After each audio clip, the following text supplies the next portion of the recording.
He thought fear made him powerful, but he had no idea that the quietest man in the room owned every shadow around him.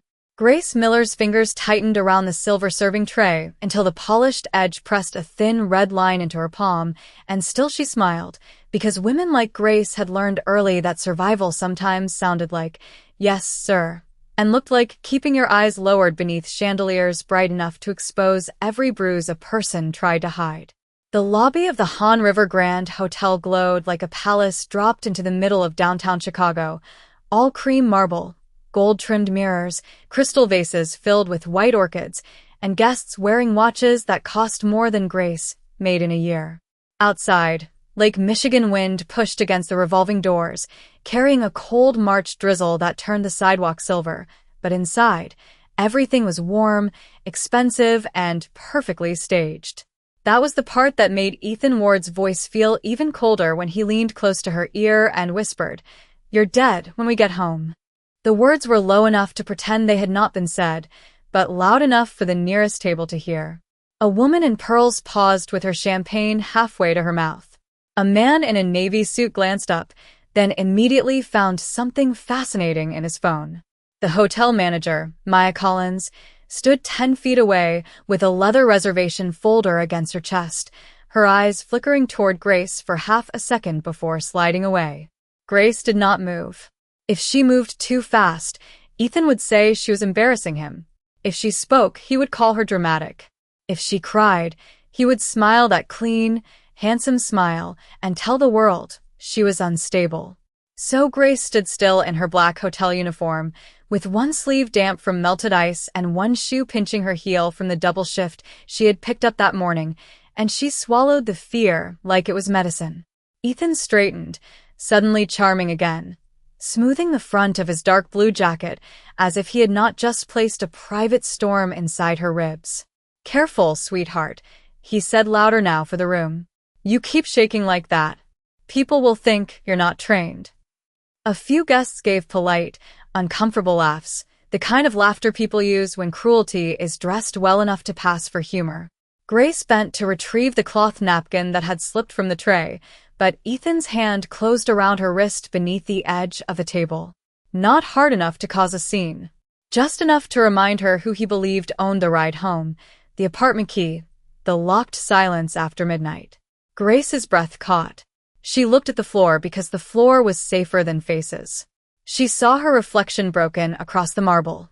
A black woman in a spotless uniform, shoulders squared by discipline, eyes tired beyond 29 years, mouth held in the careful line of someone who had spent too long apologizing for pain she did not create. Across the lobby, at the smallest table beneath the balcony staircase, Daniel Park set down his glass of water without drinking from it. The sound was almost nothing, crystal touching wood, but the two men seated behind him noticed. They had been still all evening, dressed like businessmen but watching like guards, their attention divided between the exits, the elevators, and the quiet Korean man whose name was never printed on the hotel brochures though his signature lived beneath every deed. Daniel Park did not look like a man in a hurry. He looked like a man time waited for. His black suit was simple, perfectly tailored, no flashy tie, no gold chain, no public hunger for attention. His hair was brushed back from a face that seemed carved by patience and winter, and his dark eyes had the calm of someone who did not need to raise his voice to be obeyed.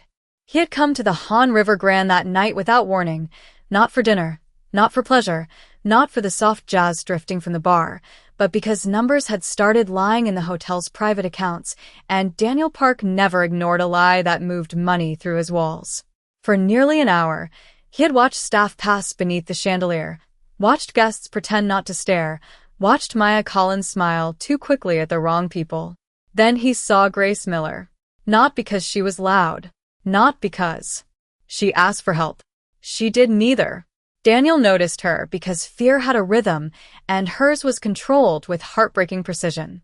She carried it the way a person carries a full cup across a crowded room, careful not to spill, careful not to inconvenience anyone with the trembling. Ethan tugged her wrist again. "Smile," he murmured. "You're making me look bad." Grace lifted her chin just enough to obey, but her eyes betrayed her. For one bare second, They rose across the lobby and met Daniel Parks. She did not know who he was. She only saw a stranger watching without the lazy amusement of the other guests, without judgment, without pity. Something in his gaze was steady enough to feel impossible. Ethan followed her glance and scoffed. "What? Now you're looking for someone to save you?" His smile widened for the audience he thought he controlled. "Baby, nobody here knows you." The lobby seemed to exhale and then hold itself. Rain tapped softly against the tall windows.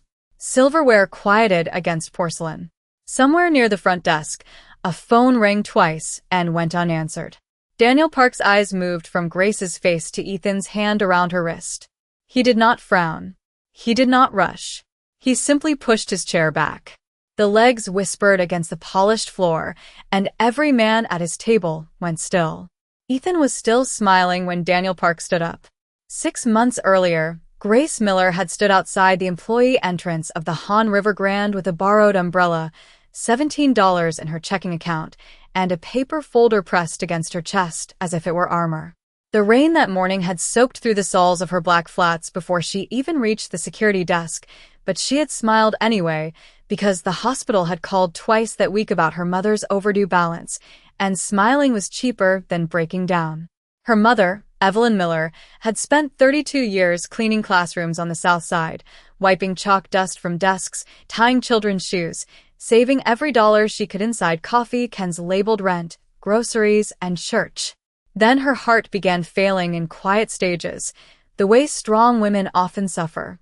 Without announcement, without complaint, until one morning she collapsed beside the kitchen sink while boiling oatmeal. Grace had been working at a laundromat then, folding other people's shirts beneath fluorescent lights that made everyone look tired. The hotel job promised health benefits after 90 days, steady tips, and enough overtime to keep the lights on in the small apartment she shared with her mother near Bronzeville. It also promised rules. Do not speak unless spoken to. Do not linger near private elevators. Do not react to what guests say after midnight. Do not mistake politeness for belonging. Grace learned quickly. She learned which marble floors became slick when snow melted off expensive shoes. She learned which guests tipped with guilt and which guests made eye contact only with men. She learned that rich people often left behind half-empty bottles of water that cost $8 and full plates of food they had barely touched, and she learned to carry hunger so quietly that no one ever thought to ask. Ethan Ward entered her life at the end of her second month, wearing a charcoal coat and carrying 2 coffees outside the emergency room at St. Agnes Medical Center. He had seen her crying beside the vending machines after a doctor said Evelyn needed another procedure, one that insurance might delay. Ethan had offered the second coffee with a gentle voice and the kind of patience that feels miraculous to someone exhausted. He said he worked in private security. He said he understood pressure. He said women like Grace always carried too much alone. At first, he seemed like a blessing. He drove her home when buses were late. He brought soup for Evelyn. He remembered that Grace hated lilies because their smell reminded her of funeral homes. He stood beside her in hospital corridors and made her feel, for the first time in months, that someone had chosen to stay. Then the choosing became ownership.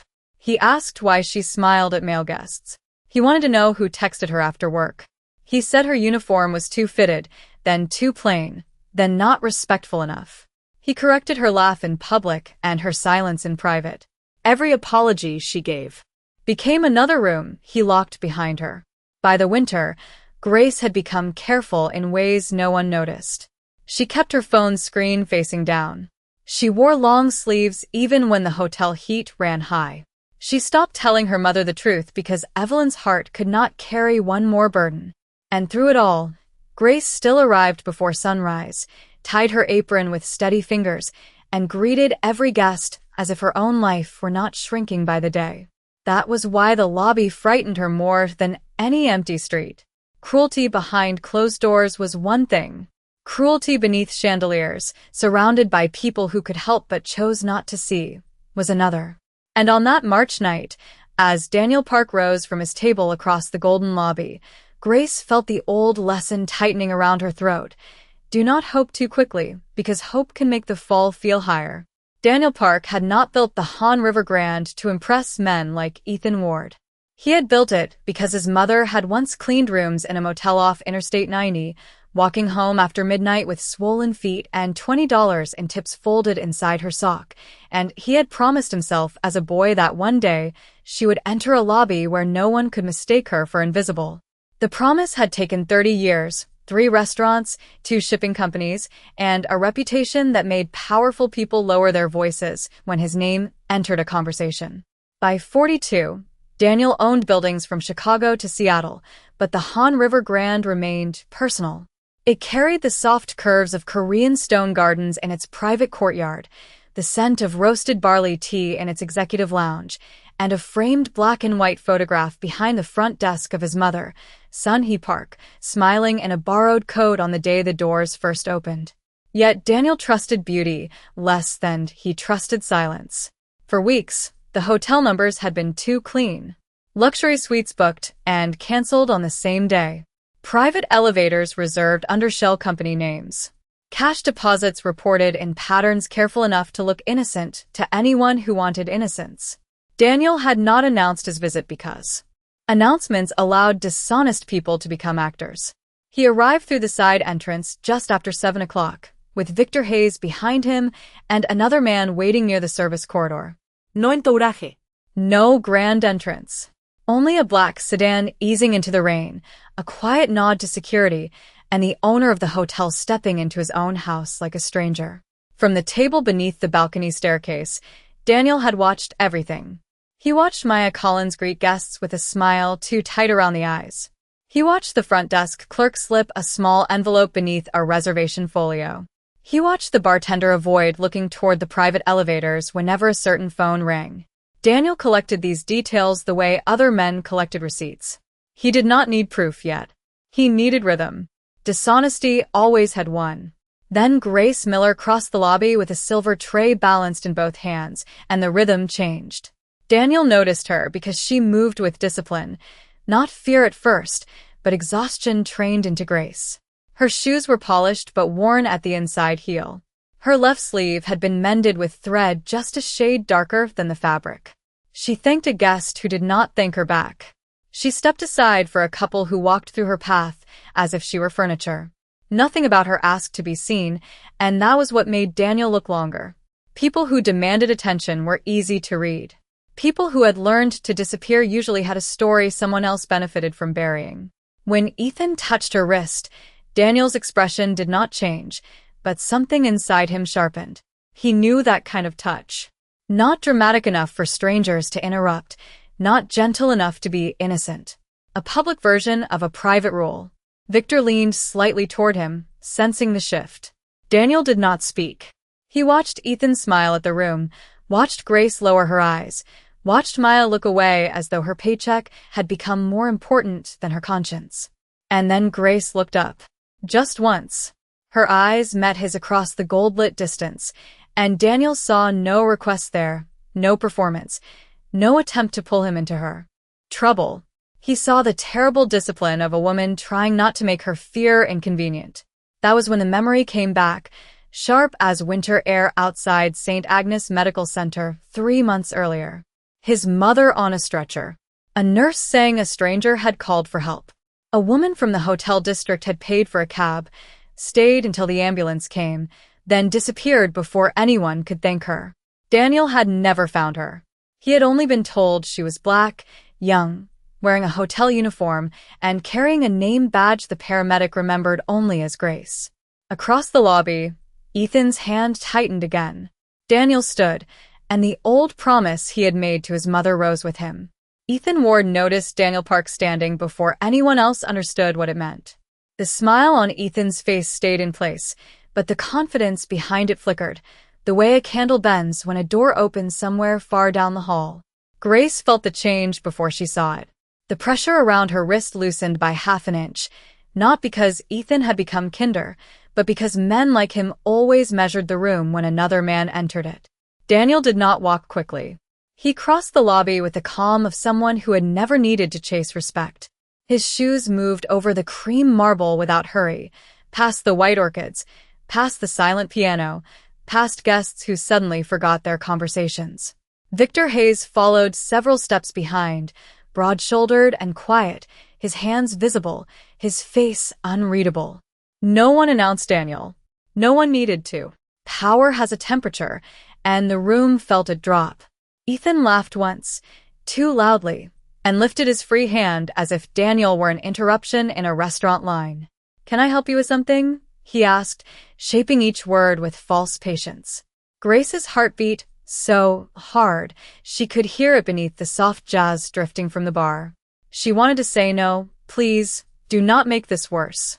She wanted to apologize for attracting attention, for standing in the wrong place, for existing at the center of a scene she had spent her whole life avoiding. But Daniel's eyes never left Ethan's hand. "Let her go," he said. 3 words. No anger. No performance. Just a quiet instruction laid across the lobby, like a line no one should cross. Ethan's smile tightened. "This is a private matter." Daniel looked at him then, fully, and something in Ethan's posture changed. "Not in my hotel." The words did not rise above conversation level, but Maya Collins went pale near the host's stand. The front desk clerk froze with one hand on the phone. Even the woman in pearls lowered her champagne glass as if the crystal had suddenly become too heavy. Ethan's eyes moved from Daniel's face to the staff around him, searching for confirmation, and finding it in every lowered gaze. "Your hotel," Ethan repeated, but the arrogance had lost its shine. Daniel gave no answer. He simply waited. The waiting was worse than a raised voice. Grace felt Ethan's fingers finally release her wrist. Cool air touched the skin where his hand had been, and she nearly stepped back from the shock of being unheld. For a second, no one moved. Then Ethan found his audience again and tried to recover the room.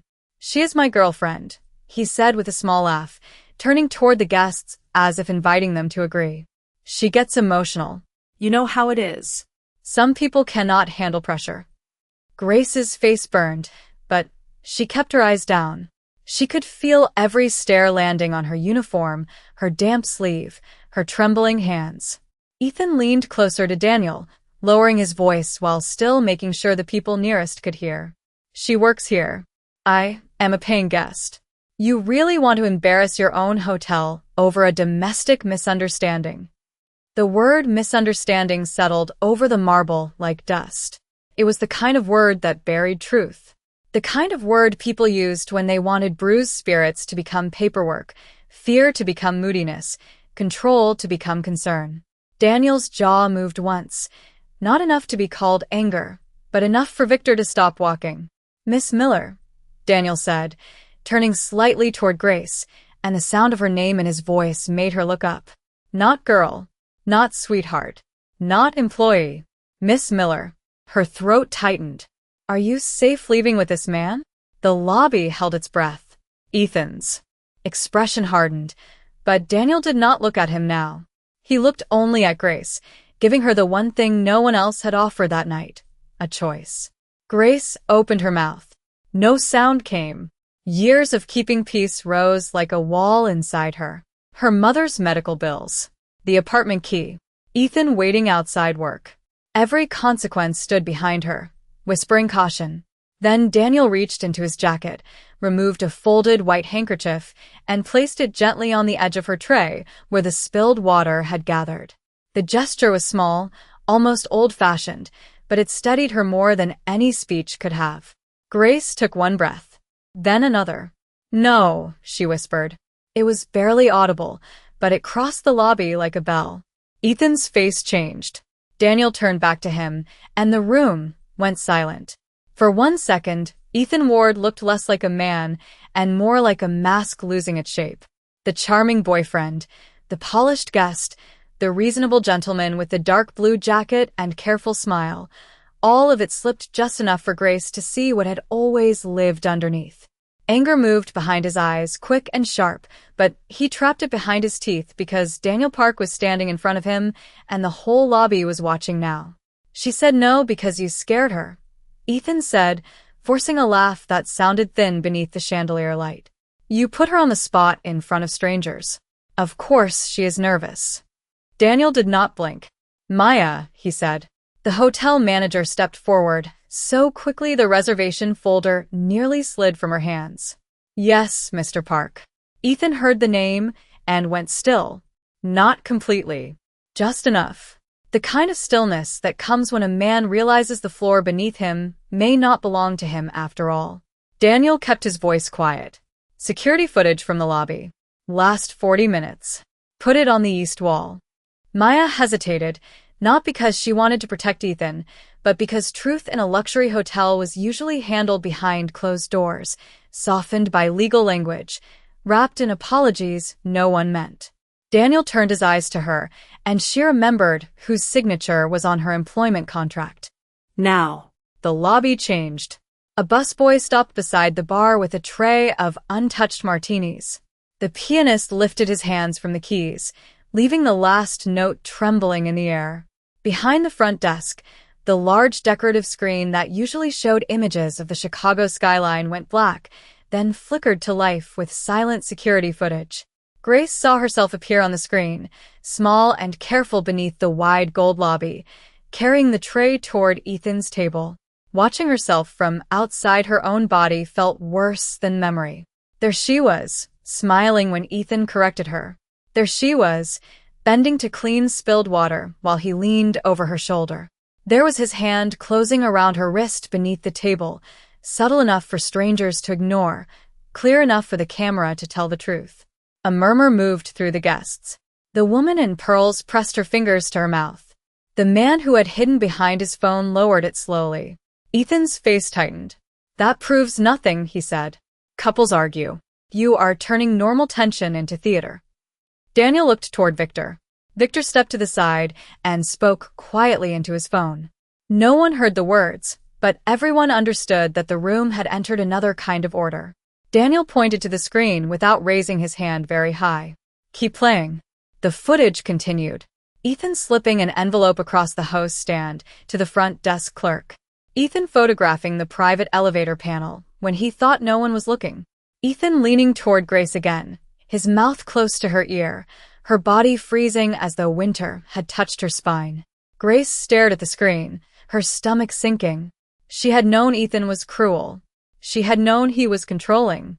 But she had not known about the envelope. She had not known about the elevator. She had not known that the man who made her afraid to go home had been using her workplace for something larger than his own temper. Mr. Ward, Daniel said, and the courtesy in his voice was colder than any insult. You came into my hotel under a false reservation, approached my employee during her shift, passed money to my staff, photographed, restricted access points, and threatened a woman in front of witnesses. Ethan's mouth opened, but nothing useful came out. For the first time that night, he looked around the lobby and found no one willing to laugh for him. Grace felt the room shift away from him. Not dramatically, not kindly, but finally. The silence that had once protected him now belonged to her. Daniel turned to the front desk clerk, who had gone pale behind the marble counter. You will wait in my office with compliance. Then he looked at Maya.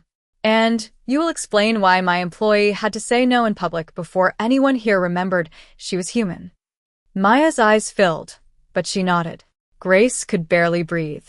Her wrist still ached where Ethan had held it, but something inside her had begun to loosen, something older than fear. Daniel stepped closer, not touching her, leaving space the way respectful people do. Miss Miller, he said, you are not leaving with him. Ethan's mask finally broke into panic. You cannot do this. Daniel looked at him once, steady and unreadable. I already have. The words settled over Ethan Ward like a door closing from the outside. He looked past Daniel Park toward the revolving entrance, toward the front desk, toward Maya Collins, toward anyone who might still help him turn the moment back into something private, something deniable, something he could control. No one moved. The same guests who had laughed when Grace was embarrassed now sat frozen beneath the chandelier, caught between shame and fascination. Ethan adjusted his jacket with fingers that had lost their confidence. This is ridiculous, he said, but his voice no longer filled the room. It only scraped against the silence. You think a hotel screen and some dramatic accusation mean anything? I know people. Daniel's expression did not change. So do I. Victor Hayes returned from the side corridor with 2 hotel security officers and a woman in a gray suit carrying a tablet against her chest. She was Helen Brooks, the hotel's compliance director, a former federal auditor who wore sensible heels and never wasted words. She handed Daniel the tablet, but he did not take it. "Show Miss Miller." First, he said. Grace looked up, startled. People like her were usually shown consequences, not evidence. Helen approached with care, holding the screen low enough for Grace to see, without stepping closer than necessary. On the tablet was a still image from the service hallway camera taken 2 nights earlier. Ethan stood near the employee lockers, speaking with the same front desk clerk who had accepted the envelope. Another image followed. Ethan at the staff entrance. Ethan near a restricted office. Ethan holding Grace's schedule in his hand. Grace felt the lobby tilt slightly, and she gripped the edge of the tray to steady herself. Her schedule, her shifts, her breaks, the exact minutes she walked alone to the bus stop after midnight. She had blamed herself for the feeling of being watched. She had told herself exhaustion made shadows look personal. But the truth had been moving beside her all along, wearing cologne, bringing coffee to the hospital, smiling at her mother as if kindness had not been a costume. "He has been using me," Grace whispered. The words were not meant for the room, but the room heard them anyway. Ethan stepped forward, his face flushing. "Grace, do not do this. You are confused." Daniel moved only his eyes toward him. Victor stepped between them before Ethan came any closer, not touching him, not threatening him, simply occupying the space with the finality of a locked gate. "Do not speak to her," Daniel said. Ethan swallowed. His anger was still there, but now it had nowhere safe to stand. Helen tapped the screen again, and a document appeared. A false guest profile tied to a shell company, several room charges flagged by accounting, and a list of private elevator access attempts. Maya covered her mouth as she recognized her own approval code beside one of the entries. "I thought it was a corporate booking," she said, her voice breaking. Daniel turned to her slowly. "You thought it was easier not to ask." Maya had no answer. Grace looked at the people around her, the polished shoes, the expensive coats, the clean hands folded over white napkins, and for once she did not feel small because she was poor. She felt small because so many people had stood near her suffering and called it inconvenience. Daniel seemed to understand without her saying it. He removed his black coat and held it out, not draping it over her, not assuming permission, only offering it. Grace hesitated, then accepted. The wool was warm from his shoulders and heavy in her hands. "You do not have to be brave for anyone in this room anymore," he said quietly.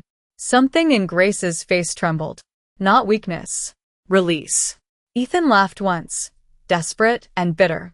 "This is what you do now, Park. Rescue hotel maids to impress an audience." Daniel turned, and the temperature of the lobby seemed to drop again. "No," he said. "I protect people my house failed to protect." Then he looked toward the decorative screen where Grace's frozen image still stood beneath the chandelier, wrist caught, eyes lowered, surrounded by witnesses. "Turn it off." The screen went black. The lobby lights reflected in it like pale stars. Daniel faced the guests, the staff, the manager, every person who had mistaken silence for innocence. "The show is over," he said. "Her dignity is not entertainment." No one clapped. No one spoke. That would have been too easy. Instead, the room sat inside the weight of what it had allowed. Grace lowered the tray onto the nearest table with both hands. For the first time all night, she was not shaking. Victor Hayes did not touch Ethan Ward until Ethan tried to step around him. Even then, the movement was quiet, controlled, and almost invisible to the guests watching from behind their untouched desserts. Victor lifted one hand, blocking the path with the calm finality of a man closing a curtain. "This way, Mr. Ward," he said. Ethan stared at him as if volume could still save him. "I am not going anywhere with hotel security." Daniel Park looked toward Helen Brooks. "Call the Chicago Police Department. Give them the footage, the false reservation files, the employee schedule breach, and the witness list. Nothing disappears. Nothing gets softened."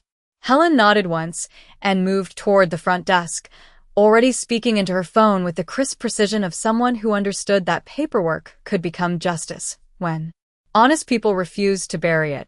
Ethan's face changed again. Not fear exactly, but calculation collapsing in public. "Grace," he said, turning his voice gentle with terrifying speed. "Come on. Tell them this got out of hand. Tell them I never meant anything by it." Grace stood with Daniel's coat folded over her arms. The wool felt impossibly expensive, but it was not the coat that steadied her. It was the space around her. No one crowding her. No one speaking for her. No one demanding that she make cruelty comfortable. She looked at Ethan, really looked at him, and saw how small he seemed without her silence protecting him. "You meant every word," she said. Her voice shook, but it did not break. "You just did not think anyone important would hear you." The line landed harder than an accusation because it was true. A few guests lowered their eyes. Maya Collins pressed the reservation folder against her chest like a shield that had arrived too late. Ethan opened his mouth, then closed it when two uniformed police officers entered through the revolving doors, rain shining on their jackets. The lobby seemed to rearrange itself around them. The jazz had stopped. The chandeliers hummed softly above a room full of people finally learning that silence has a cost. Daniel stepped aside as the officers approached, giving them Helen's tablet and a brief, measured explanation. No drama. No threats. No performance. He did not need any of those things. Every fact had already walked into the light. One officer spoke with Grace near the orchid arrangement, keeping his voice low, asking whether she wanted a private place to sit. Grace almost said she was fine out of habit. The word rose automatically, polished by years of use. But she stopped herself. She looked at the marble floor, at the tray she had finally set down, at the dark screen where her humiliation had been displayed and then ended. "I would like to sit down," she said. It was a small sentence, but to Grace it felt like opening a locked window. Daniel heard it and turned to Maya. "The North Lounge." There. "Water. And no one enters unless Miss Miller asks for them." Maya nodded quickly, tears bright in her eyes. "Yes, Mr. Park." As the officers escorted Ethan toward the side entrance, he twisted back one last time. "You will regret this, Grace." The old version of her would have flinched. The old version would have measured the distance to the door, the bus stop, the apartment. But Daniel Park's voice cut through the space before fear could take root. No, Mr. Ward. "She will recover from this. You will answer for it." Ethan had no reply left. The doors opened, letting in a rush of cold Chicago rain, and then he was gone from the lobby. Not erased. Not magically defeated. Simply removed from the room he had mistaken for his stage. Grace watched the doors spin back into place. For the first time in months, the air around her felt like it belonged to her own lungs. In the North Lounge, away from the staring guests, she sat beside a low table while Maya placed a glass of water in front of her with trembling hands. "I am sorry," Maya whispered. Grace looked at her, and the answer did not come quickly.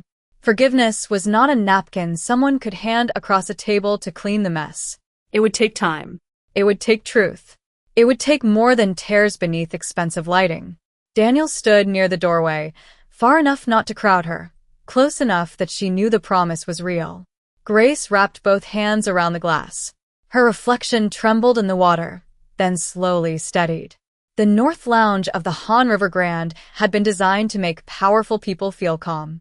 Its walls were paneled in pale oak, its chairs upholstered in soft gray fabric, and its windows looked out toward the rain-blurred lights of Michigan Avenue. On most nights, guests came there to discuss mergers, engagements, inheritances, and all the quiet arrangements money could make comfortable. But that night, the room held a different kind of truth.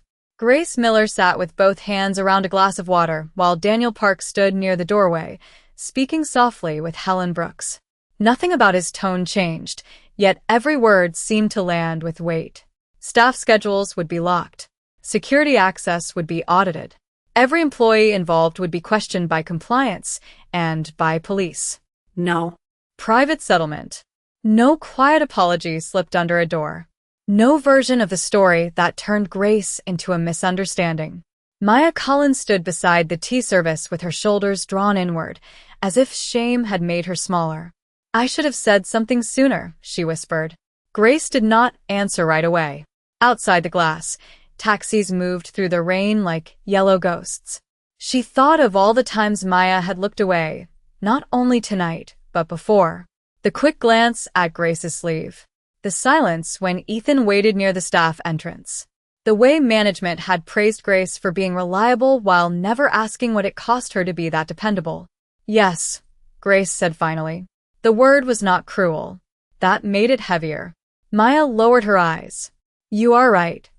Daniel turned from Helen. "Miss Collins, apologies are only the beginning. Tomorrow morning, every department head will attend mandatory reporting training. Any employee who feels unsafe will have direct access to compliance without going through a supervisor. And Miss Miller's schedule will be changed by her request, not by convenience." Maya nodded, writing everything down with a shaking hand. Grace watched him, confused by how strange it felt to hear her safety discussed like a fact instead of a favor. Then Helen looked up from her tablet. "Mr. Park, there is something else." The room tightened. Helen placed the tablet on the low table in front of Grace, angled so Daniel could see, without looming over her. "We traced the false reservation profile. The shell company links back to a private investigation firm in Milwaukee. They have been purchasing access to luxury properties across 3 states, usually before financial data breaches." Daniel's face became still in a way that made the air feel colder. "Names." Helen swiped the screen. "One known associate is connected to the group that attempted to access your Seattle property last fall." Victor, who had been silent beside the door, looked toward Daniel. For the first time, Grace understood that Ethan's cruelty had been only the visible edge of something larger. He had not simply entered her life because she was lonely and tired. He had studied her routine, her job, her mother's illness, her need for help, and used all of it like a map. The realization made her stomach turn, but it also cleared something in her mind. For months, Ethan had made her believe she was weak for feeling trapped. Now she saw the design behind the trap, and shame began to loosen its grip. "He asked about the private elevators," Grace said quietly.